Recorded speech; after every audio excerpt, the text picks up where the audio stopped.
In early 2022, the world watched as one of its largest military powers, Russia, launched a full-scale invasion of its neighbor, Ukraine. This event didn't just start a war.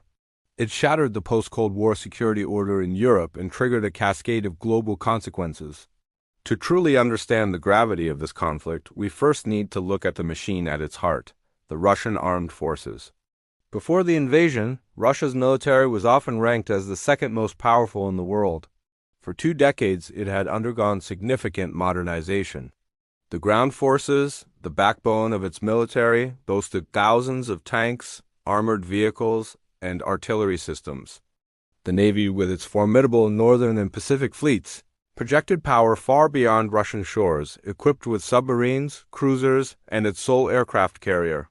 In the skies, the Russian aerospace forces fielded a mix of modernized Soviet-era jets and newer generation fighters, complemented by a vast arsenal of strategic bombers and helicopters. This was a military built for large-scale, high-intensity warfare, a force designed to assert Russia's influence on the world stage. But as we'll see, the realities of modern combat would test this machine in ways no one, perhaps not even the Kremlin, had anticipated. The initial phase of the invasion in February 2022 was a multi-pronged assault. Russian forces advanced from the north, east, and south with the apparent goal of a swift, decisive victory, possibly culminating in the capture of Kyiv and the overthrow of the Ukrainian government. We saw armored columns pushing towards the capital, airborne troops attempting to seize key airfields, and a massive push in the east and south to secure the Donbas region and a land bridge to Crimea. However, this initial blitz met fierce and unexpectedly effective Ukrainian resistance. Logistical problems plagued the Russian advance. Long convoys ran out of fuel and food, becoming easy targets for mobile Ukrainian units armed with Western-supplied anti-tank weapons. The plan for a quick victory faltered. By April, Russia had to make a major strategic shift. It withdrew its forces from around Kyiv and northern Ukraine, refocusing its efforts entirely on the east and south. This marked a new phase of the war, moving away from a rapid, shock-and-awe campaign to a more grinding, methodical advance centered on overwhelming artillery firepower. This change in strategy acknowledged the failure of the initial plan and set the stage for a much longer, more brutal conflict than originally envisioned. The war then transformed into a modern-day war of attrition. The front lines, stretching over 1,000 kilometers, became the scene of intense, prolonged battles for control of key cities and territories.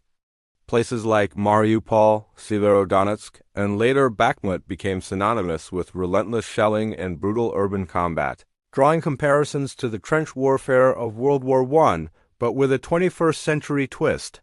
This is where we saw the profound impact of new technologies on the battlefield. Drones, once used primarily for surveillance, became ubiquitous. Small, commercial-style drones are now used by both sides for reconnaissance, artillery spotting, and even as makeshift bombers, dropping grenades on enemy positions. At the same time, more advanced military drones and loitering munitions, often called kamikaze drones, became critical tools for striking targets deep behind enemy lines. This constant eyes-in-the-sky presence changed the nature of ground combat, making it incredibly difficult for troops to move or concentrate without being detected. The battlefield became a transparent, highly lethal environment, where traditional tactics had to be adapted on the fly. This fusion of old-school attritional warfare with cutting-edge technology defines the current state of the conflict, a grueling contest of endurance, resources, and adaptation.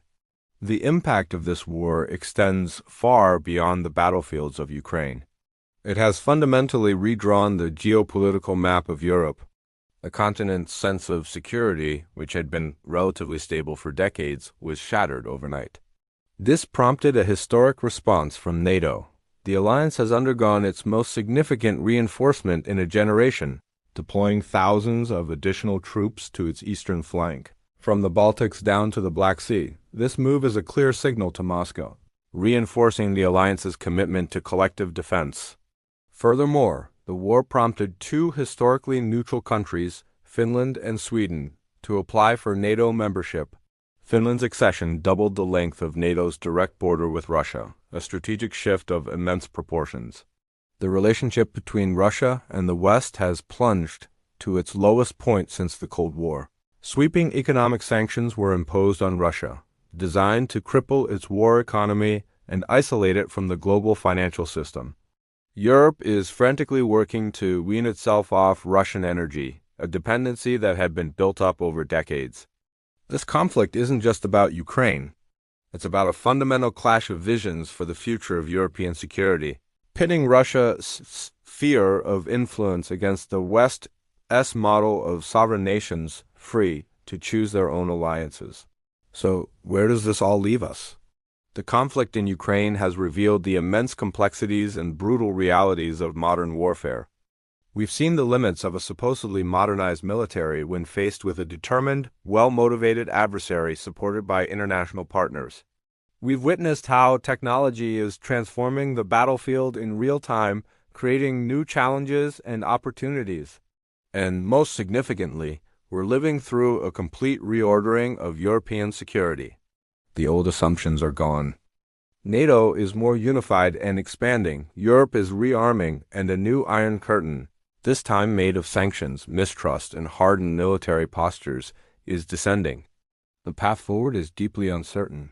The human cost continues to mount, and the ripple effects on global food security, energy markets, and international law will be felt for years to come. What is clear is that the war in Ukraine is not just a regional conflict.